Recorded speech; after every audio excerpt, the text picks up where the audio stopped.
നാവിൽ ഒരു സെക്കൻഡ് സ്വലാത്ത് വെക്കാത്തൊരു മനുഷ്യൻ ഇന്ദിരാഗാന്ധിയുടെ ചേംബറിലേക്ക് കയറി ചെന്നപ്പോൾ ഇന്ദിരാഗാന്ധി എണീറ്റുന്നു.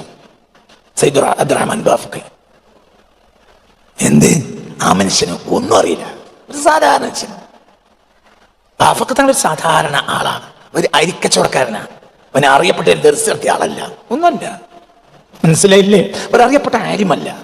കുറച്ച് ദർസി കിതാബുകൾ ഓതിയിട്ടുണ്ട്, അത്യാവശ്യം മലയാളം എഴുതാനും വായിക്കാനും പഠിച്ചിട്ടുണ്ട്. പിന്നെ ബർമയിലേക്ക് കച്ചവടത്തിന് പോയി. പിന്നെ തിരിച്ചു വന്നിട്ട് കോഴിക്കോട്ട് വലിയ അങ്ങാടിയിൽ അരിക്കച്ചവടം തുടങ്ങി. ഇതന്നെ ബാഫഖി തങ്ങൾ.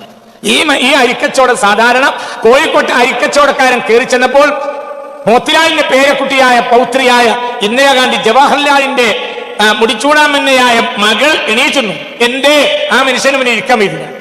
എന്താ പണി? സദാസമയവും പണിയെന്താ? സ്വലാത്തിൽ വെച്ച ഒരു സമയല്ല. പിന്നെ കാര്യങ്ങളൊക്കെ സംസാരിച്ചു. തിരിച്ചിറങ്ങിപ്പോന്നപ്പോൾ ഇന്ദിരാഗാന്ധി കൂടെ വന്നിട്ട് കാറിന്റെ ഡോർ തുറന്നു.